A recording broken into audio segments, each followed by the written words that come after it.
Bonjour et bienvenue dans Vivre avec le TDAH, le podcast de la Fondation Pôle Autisme. Bonjour!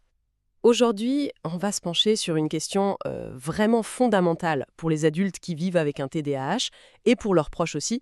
La question, c'est, parmi tout ce qui existe comme traitement, qu'est-ce qui marche vraiment et qu'est-ce qui est bien toléré? Oui, et pour répondre à ça, on va pas se baser sur une impression ou une petite étude.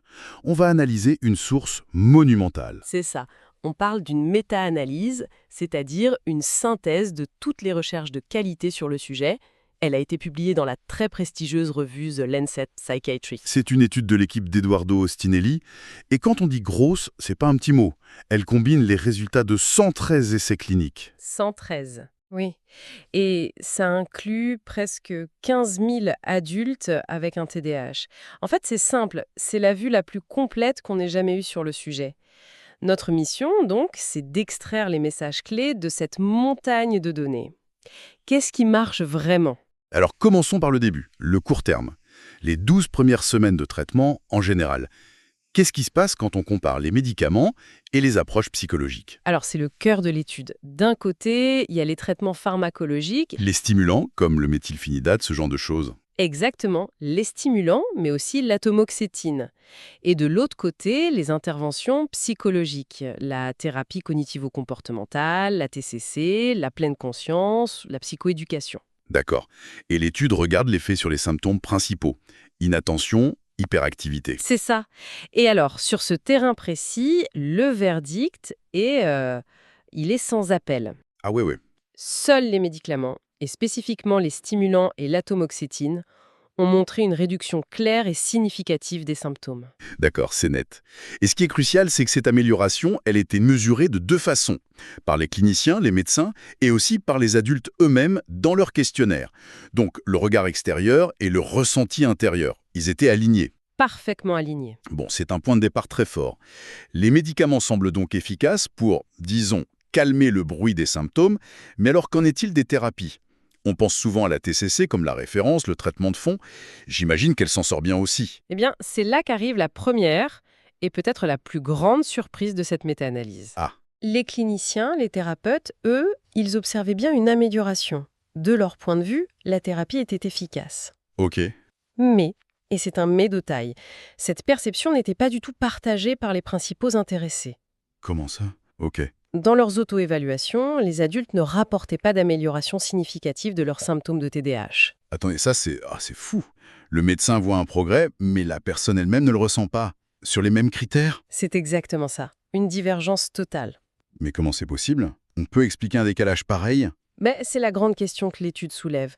Une des hypothèses, c'est que les médicaments et les thérapies, en fait, ils ne jouent pas sur le même terrain. D'accord. Le médicament agit peut-être plus directement sur la mécanique des symptômes.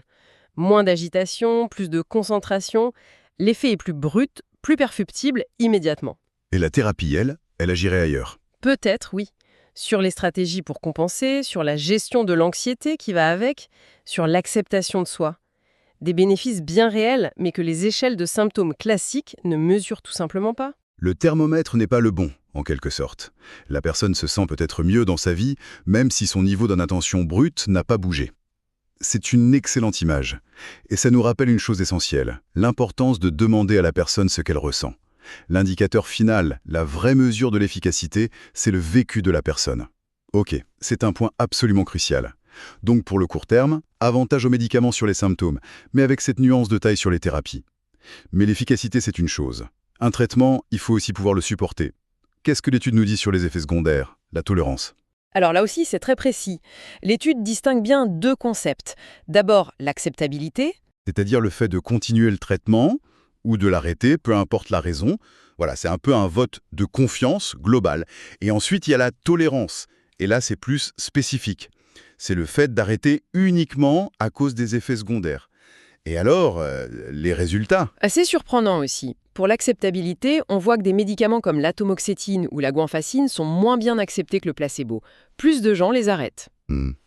Par contre, les stimulants, qu'on imagine souvent plus lourds, eh bien, ils ont une acceptabilité comparable au placebo. Les gens ont plutôt tendance à continuer. Ça, c'est intéressant.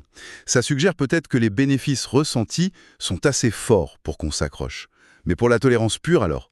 les arrêts à cause des effets indésirables. Là, le tableau s'inverse un peu. Les stimulants, l'atomoxétine, la guanfacine, tous sont significativement moins bien tolérés que le placebo. Ils provoquent plus d'arrêts directement liés à des effets secondaires. Donc on a un paradoxe. Oui, tout à fait. Les stimulants, c'est ce qu'on poursuit le plus volontiers, mais c'est aussi ce qui a le plus de chances de provoquer des effets secondaires assez gênants pour qu'on arrête. Si on résume cette première partie, l'image qui se dessine, c'est celle d'un compromis permanent. Il n'y a pas de solution magique de déjeuner gratuit. Exactement. Le choix d'un traitement, ce n'est pas une science exacte. C'est une discussion, une balance bénéfice-risque qui est propre à chaque personne. Et cette étude le montre avec une force implacable. Très bien. Mais tout ça, c'est sur 12 semaines. C'est court. Qu'est-ce qui se passe quand on regarde à plus long terme? À 6 mois, à 1 an? Et c'est là qu'on arrive au deuxième choc de cette étude, et le constat est, il est brutal. C'est-à-dire, On ne sait presque rien. comment ça? Il y a un manque criant, abyssal, de données de bonne qualité sur les effets à long terme. La grande majorité de la recherche s'arrête à 3 mois. Après, c'est le brouillard scientifique. C'est quand même incroyable. On parle de conditions chroniques de traitements qui sont parfois pris pendant des années, et la science manque à ce point de recul. Pourquoi? C'est trop cher, trop compliqué de suivre les gens? C'est un mélange de tout ça. Oui, ces études sont très chères, très complexes, c'est difficile de garder les participants mobilisés, et puis historiquement, le financement de la recherche a souvent privilégié les études à court terme qui donnent des résultats plus rapides, notamment pour la mise sur le marché des médicaments. Le résultat est là, on a une science très pointue sur le démarrage des traitements, mais très floue sur leur endurance. C'est un avertissement majeur. Mais est-ce qu'on a quand même quelques indices avec le peu de données disponibles? Par exemple sur la régulation des émotions, qui est un enjeu énorme au quotidien? Oui, heureusement, il y a quelques lueurs. Pour la régulation émotionnelle, les stimulants et l'atomoxétine semblent avoir un effet positif à court terme. Et ce qui est intéressant, c'est que pour les stimulants, les rares études qui ont regardé à 1 an suggèrent que ce bénéfice se maintient. Ah, c'est une piste encourageante. Oui, ça montre que l'effet ne se limite pas qu'à la concentration pure.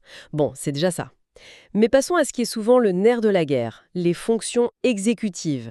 La capacité à planifier, à organiser ses tâches, c'est souvent là que ça coince le plus. Et là, le résultat est très décevant. C'est une douche froide. L'étude est formelle. Aucune intervention, ni médicamenteuse ni psychologique, n'a démontré d'efficacité claire et robuste pour améliorer ses fonctions. Aïe, ça c'est une information capitale, surtout pour gérer les attentes.